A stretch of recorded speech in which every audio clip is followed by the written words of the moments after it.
इस कलयुगी भयावह वातावरण में जहाँ पूरा समाज कर्म बंधन में जो एक परिवर्तनशील जगत है कुछ इस प्रकार जकड़ चुका है कि सोचने में भी लगता है कि समाज का कल्याण कैसे होगा। क्योंकि इस कलिकाल में यदि मानवता की सीमाएं आती जाएं और पतन की ओर बढ़े समाज के दानवता की सीमाएं देखी जाएं, तो जिसके पास पूर्ण सामर्थ्य भी है वह भी एक बार सोचने के लिए मजबूर हो जाता है कि इस समाज का कल्याण किस प्रकार से हो सकता है। कौन सा ऐसा मार्ग समाज को दिया जाए जिस मार्ग पे चल करके इस भटके हुए समाज का कल्याण हो सके, जो अपने कर्मों से ही बहुत ऊंचाइयों से, मानवता की ऊंचाइयों से नीचे गिर करके एक ऐसे स्तर पर आ चुका है कि चाहे भी तो कुसंस्कारों से मुक्त नहीं हो सकता। क्योंकि हर मनुष्य को अपने कर्म का फल भोगना पड़ता है। जो पूर्व में आप लोगों ने कर रखा है वो परिस्थितियां तो आपके सम्मुख आएंगी ही, वह तो आपको व्यथित करेंगी ही।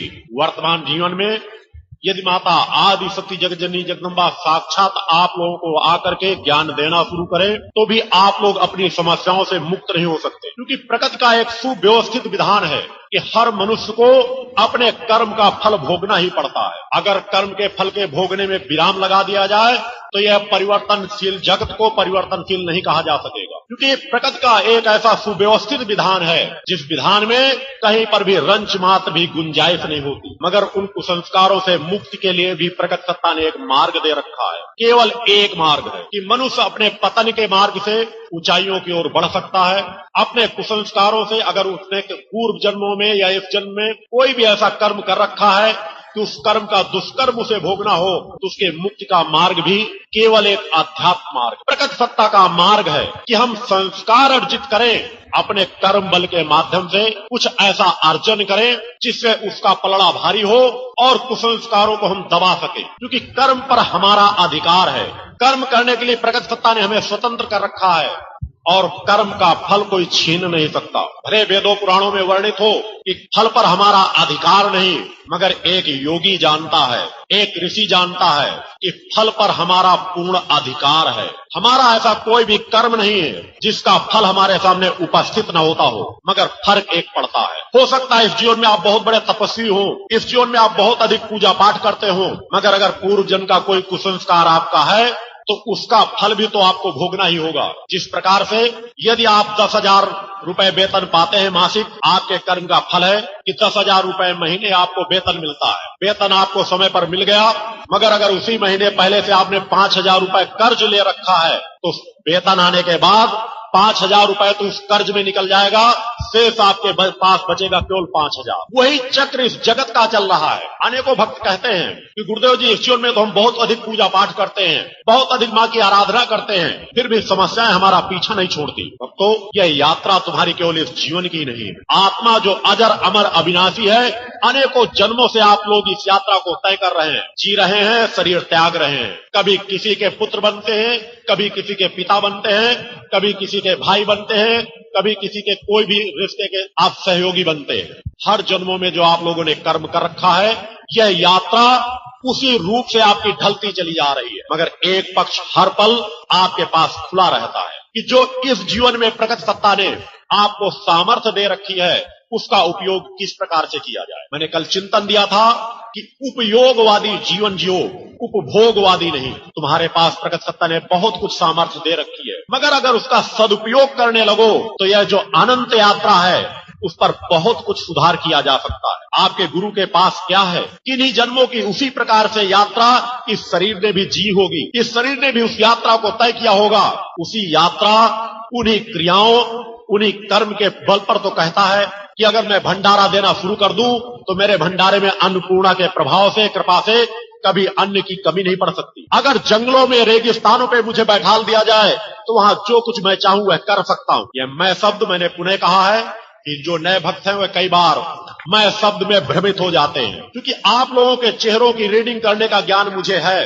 अभी कुछ भक्त चिंतन दे रहे थे कि ब्रह्मा विष्णु महेश गुरु के रूप होते हैं, और मेरे बारे में चिंतन दे रहे थे कि वशिष्ठ और विश्वामित्र जैसे ऋषि भी चरणों में नतमस्तक होते हैं। तो मैं देख रहा था कि कुछ भक्तों में असमंजस की स्थिति थी। आज भक्तों यह शब्द आज सायंकाल अपनी डायरियों में नोट करके रख लेना। मुझ में अहंकार नहीं, मगर जिस प्रकट सत्ता का मैं अंश हूँ, जिस स्थान का मैं वासी हूँ, इस भूतल पर मेरा इस शक्ति पुत्र के रूप में अवतार भी माता आदि शक्ति जगत जननी जगदम्बा की देन है। मगर जो मेरा मूल स्वरूप है, वहां पर वशिष्ठ विश्वामित्र जैसे अनेकों ऋषि मुनि 1 मिनट के लिए मुझसे समय पाने के लिए मेरे चरणों पे नतमस्तक होने के लिए लालायित रहते हैं। यह अतिशयोक्ति की बात नहीं। जो यज्ञ मेरे द्वारा ही समाज के लिए संपन्न किए जाते हैं, उन यज्ञों में मेरे द्वारा व्यक्त किया गया था कि अगर साधक अपनी पूर्ण एकाग्रता के साथ देखे तो माँ के वक्षस्थल पर मेरी छवि को पाएगा और मेरे वक्षस्थल पर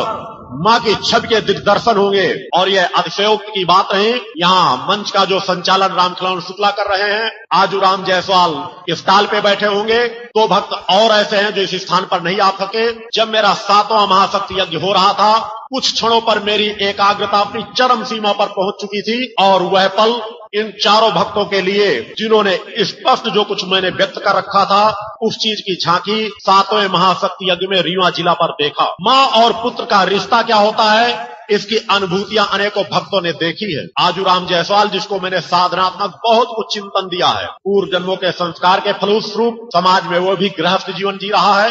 देखने में बड़ा सामान्य सा व्यक्ति नजर आएगा, मगर मैंने अनेकों अनुभूतियों को उसे प्रदान किया है। वह अनुभूतियां कोई भी प्राप्त कर सकता है। मगर आज समाज जो भटक रहा है, उसके पीछे केवल 3 महत्वपूर्ण कारण हैं, जिनको समाज को समझने की आवश्यकता है। 3 प्रकार के ऐसे अहंकार हैं, जिन अहंकारों से समाज यदि अपने आप को हटा ले तो समाज की दिशाधारा, समाज का प्रवाह बिल्कुल मुड़ करके माता आदि शक्ति जगत जननी जगदम्बा की ओर गतिशील हो जाएगा, असत्य से सत्य की ओर बढ़ जाएगा।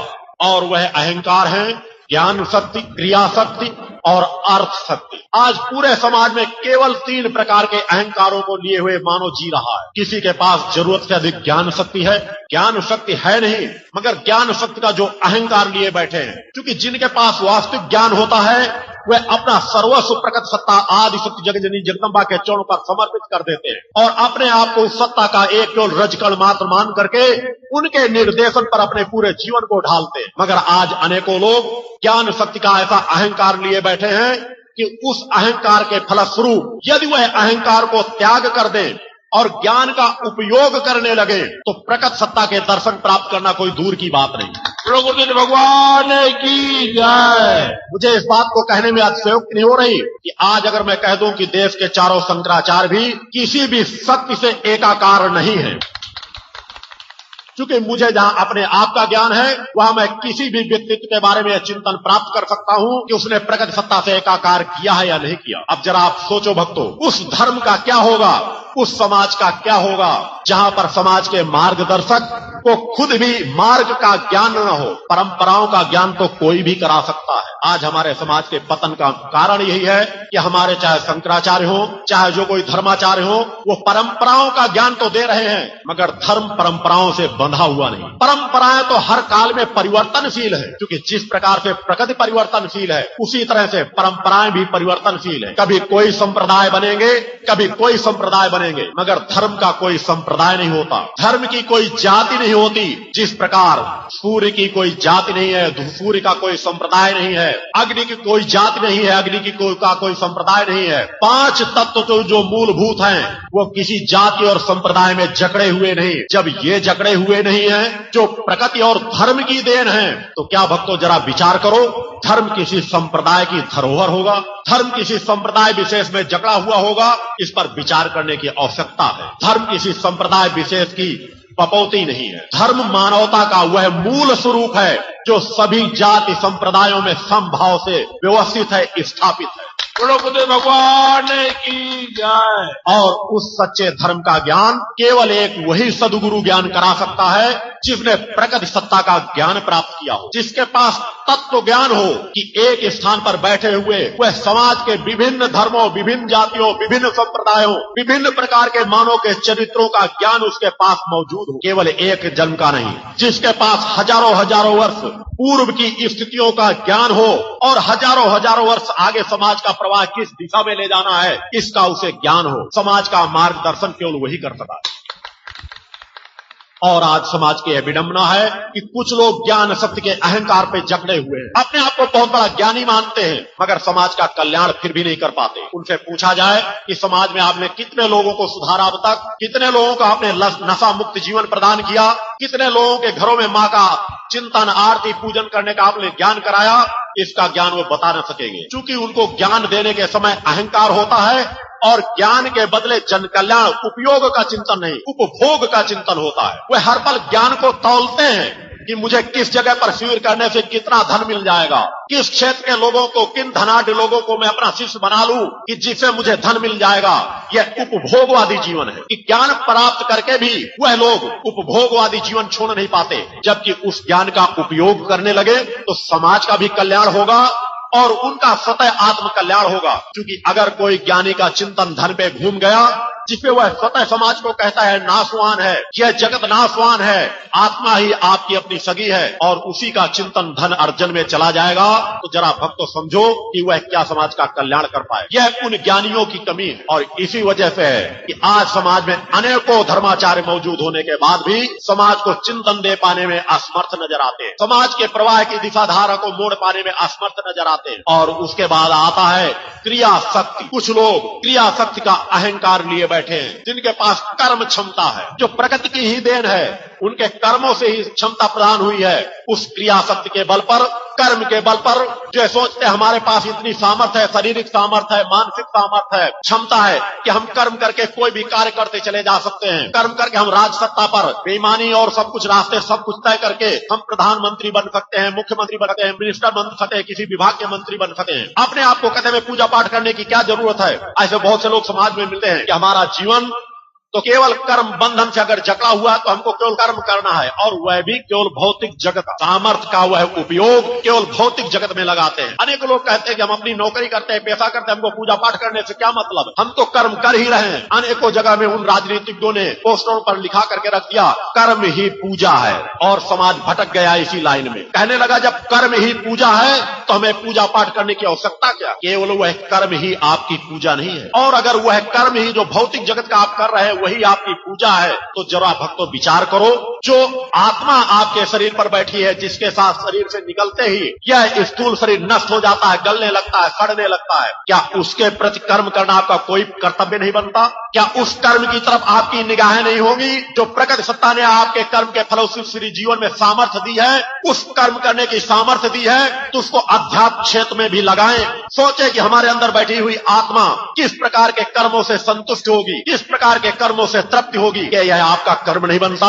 क्या भौतिक जगत का धन अर्जन करना ही आपका कर्म है, जिसे आप केवल 150 साल में भोग करके चले जाते हैं और वृद्धावस्था में आंकलन करें? हर परिवार में वृद्धावस्था में लोग देखते हैं कि वृद्धावस्था में हमारे माता पिता भाई बंधु मृत्यु को प्राप्त होते हैं, उनकी व्यथाओं को देखें। अगर तुम अपने परिवार में ही शोध नहीं कर सकते तो फिर तुम्हें कोई ज्ञान देने में सामर्थ्यवान हो नहीं सकता। उनसे पूछे मृत्यु के अंतिम क्षणों पर कि तुम्हारे अंदर व्यथा क्या है, वो सबसे बड़ी बात यही कहेंगे कि अगर हम इस जीवन का उपयोग कर लेते, हम कुछ आध्यात्मिक कार्य कर लेते, तो शायद हमारे साथ बहुत कुछ चला जाता, शायद हमारे साथ आज तृप्ति होती। क्योंकि इस जीवन में हमने जो कुछ भी अर्जन किया, धन दौलत मकान वैभव, वह सब कुछ तो हमसे छूटता चला जा रहा है, और दूसरी तरफ केवल अंधकार ही अंधकार नजर आता है। वह अंधकार क्यों नजर आता है? क्योंकि सत्कर्मों का ज्ञान नहीं होता, और जिनके अंदर सत्कर्मों की भी तपस्या का फल होता है, जिन्होंने इस जीवन को दोनों पक्षों में उपयोग किया है, कर्म के माध्यम से भौतिक जगत में भी अपनी पकड़ स्थापित की है और अध्यात्म जगत में भी अपनी पकड़ स्थापित की है, वह मृत्यु के अंतिम क्षणों पर प्रसन्न चित्त होते। एक योगी जब मृत्यु के अंतिम क्षणों पर होता है तो उसके चेहरे पर दिव्य प्रकाश फूट पड़ता है, क्योंकि वह जानता है कि इस भौतिक जगत में जो कुछ मैंने कर्म किया वह पूर्व जन्मों से कुछ और अधिक था। अगर इस शरीर को मुझे त्यागना पड़ रहा है तो इस जीवन से अधिक पतन पर मैं नहीं जाऊंगा। मेरा जन्म चाहे जहां हो, इस जीवन से अधिक शक्ति और सामर्थ्य मेरे पास होगी। और उन अंतिम क्षणों पर जब यह बाह्य नेत्र भौतिक जगत के रिश्ते नातों से कटते जाते हैं, तो जहां एक सामान्य मानव तड़पता है, वही योगी की अंतर की दिव्य तरफ जो आपके अंदर सूक्ष्म है, जिसके बारे में मैंने कल कल चिंतन दिया था वह जागृत होने लगता है और वह मार्ग आपको स्पष्ट दिखाई देता है कि मेरे साथ कितनी बड़ी बहुमूल्य धरोहर जा रही है। मेरी चेतना को मार्गदर्शन प्रदान करने की किसी को आवश्यकता नहीं। मैं देख रहा हूं कि वहां कोई भवसागर है ही नहीं, वहां तो खुला हुआ मार्ग, निष्कंटक मार्ग मुझे दिखाई दे रहा है। मुझे दिखाई दे रहा है कि शरीर को त्याग करके मुझे कहां और किस परिवार में जन्म लेना। मेरे आगे की यात्रा मुझको दिखाई दे रही है जो इस जीवन से भी अधिक महत्वपूर्ण मुझको नजर आती है। और यही कारण है कि एक योगी प्रसन्न चित्त होता है, तृप्त होता है, पूर्ण होता है, परिपूर्ण होता है। उन रास्तों को आप लोग भी तय कर सकते हैं अगर अपनी क्रिया शक्ति का उपयोग, कर्म शक्ति का उपयोग उपभोग में ही न केवल करके उपयोग में लगा दें कि किस प्रकार से अगर हमारे पास कर्म से ही फल निर्मित होते हैं तो हम किस प्रकार के मानवता के कर्म करें कि हमारे पास कुसंस्कारों से अधिक सुसंस्कारों का पलड़ा हमारा भारी हो जाए। और उसके बाद आता है जिसमें आज अधिकांश समय समाज रत है, बंधा हुआ है, अर्थ शक्ति। धनवानों को आज अर्थ शक्ति का बहुत बड़ा घमंड है, जिनके पास अपनी तिजोरियां भरी हुई हैं, जो धन बल से आज न्यायपालिका, व्यवस्थापिका और प्रेस मीडिया आदि को 1 मिनट में खरीद करके अपने पीछे पीछे दौड़ा लेते हैं। उस धन बल के अहंकारी धन बल में इतना रत हो चुके हैं कि उन्हें और कुछ नजर ही नहीं आता। यह धन संपदा जो कुछ भी आज आपके पास है वह आपके कर्म का फल निश्चित रूप से है, मगर वह उपभोग करने के लिए नहीं है, उपयोग करने के लिए। इस धन संपदा को प्राप्त करने के लिए ना मालूम पूर्व जीवन में आपने कितने संस्कार अर्जित किए होंगे, ना मालूम कितने आपने सत्कर्म किए होंगे, जिसके फलस्वरूप आपको यह धन संपदा प्राप्त हुई है। और उस धन संपदा का क्या है, आपका कर्म नहीं बनता कि उसका सदुपयोग करें, उसका दुरुपयोग होने से रोकें। रोज शराब की बोतलें आपके घरों पर न चले, रोज अय्याशी की वीडियो फिल्में आप अपने घरों पर न देखें। एक सत्कर्म भी आपका बनता है कि मांसाहारी जीवन त्याग करके, भोग विलास का जीवन त्याग करके जितना आवश्यक हो, मैं नहीं कहता कि वैभव को त्याग दो, मैं त्यागने की बात कभी किसी चीज की नहीं करता, क्योंकि जो कुछ आपके पास आ रहा प्रकृति की देन है, उसका उपयोग करना आपका कर्तव्य बनता है, वह आपका हक है। मगर हक को दोनों पहलुओं में उपयोग करो, भौतिक जगत के लिए भी और आध्यात्मिक जगत के लिए भी। यह हर काल में ऋषि मुनि बराबर चिंतन देते चले आए हैं। मैं नहीं कहता कि उस धन संपदा को एक क्षेत्र में लुटा दो, दान कर दो, और दान करने की सामर्थ्य तो आज किसी में है ही नहीं। दान करेगा कौन किसको? क्योंकि जब सब कुछ प्रकृति की ही है तो आप समर्पण कर सकते हैं, दान करने की सामर्थ्य किसी में नहीं है। और मैं यह दान केवल यही नहीं कहता कि तुम गुरुओं के चरणों में समर्पित कर दो, मैं दान यही नहीं कहता कि तुम्हारी भावनाएं जहां एकाग्र हो जाए वहीं समर्पित कर दो। तुम्हारे आसपास कराहती हुई मानवता है, उस मानवता की ओर निगाहें उठाओ। अगर तुम अपने उपार्जन से अपने धन का केवल दशांश निकाल करके रख दो और दशांश को जन कल्याणकारी कार्यों में लगा दो तो तुम इतने संस्कारवान बन जाओगे जिसकी तुमने कल्पना भी नहीं की हो। भगवान की जय। हो सकता है तुम्हें पूजा पाठ का ज्ञान न हो, मगर सत्कर्मों में दीन दुखियों की सहायता करना भी एक पूजा पाठ के कर्म से ही जुड़ा हुआ कर्म आता है, क्योंकि उसके अंदर साथ आपके अंदर मानवता जागेगी, और जब मानवता जागेगी तो प्रकट सत्ता आपका मार्गदर्शन स्वतः करने लगेगी। आपके आसपास अगर आप देखें तो अनेकों लोग रोडों में बगैर जूते चप्पल के छोटे छोटे बच्चे गर्मियों में टहलते रहते हैं। अनेकों लोगों के पास पहनने के वस्त्र नहीं होते। अगर तुम लोग अपने घरों के फटे वस्त्र भी जिन्हें उतार करके पोछा लगाने के काम में रख देते हो, अगर उन्हें भी संभाल करके, धो करके, तहा करके, प्रेस करके देखो कि इन वस्त्रों की किस तरह के लोगों को आवश्यकता होगी। अपने उपयोग से जो बची हुई चीजें हैं उन्हें ही दान करने लग जाओ तो अनेकों लोगों को वस्त्र प्राप्त हो जाएंगे। और अगर दशांश धन से आप लोग कुछ सहयोग करने का चिंतन ले लो, अस्पतालों में निकल जाओ, अनेकों परिवार दवाओं के लिए तड़पते हुए मर जाते हैं। डॉक्टरों को फीस देने के लिए उनके पास पैसे नहीं होते। प्लेटफार्मों में देखो जाकर के कि किस तरह से भिखारी एक समय के भोजन के लिए तरसते हैं। मैं उन्हें यह नहीं कहता कि तुम पैसा दे दो जाकर के, क्योंकि इससे भिक्षावृत्ति बढ़ेगी, मगर हो सके तो उन्हें कुछ चिंतन भी दो, उन्हें सत्कर्मों में लगाओ। अगर तुम्हारे पास सामर्थ्य है तो देखो कि किसी व्यक्ति की हम 1000, 2000, 5000, 10,000 की सहायता करके छोटे मोटे व्यापार रोजगार में उसको लगा सकते हैं, तो उसकी सहायता कर दो और उससे कह दो कि अगर ये जो मैं सहायता कर रहा हूं, अगर ये तुम्हें फलीभूत हो तो तुम भी किसी की सहायता कर देना। वो देखोगे तुम्हारा 5-10 हजार का सहयोग लाखों करोड़ों में एक प्रवाह देता चला जाएगा। हो सकता है कुछ लोग दुरुपयोग करें, हो सकता है कि कुछ लोग इसका दुरुपयोग करें, मगर हमें दुरुपयोग पर ध्यान देने की आवश्यकता नहीं।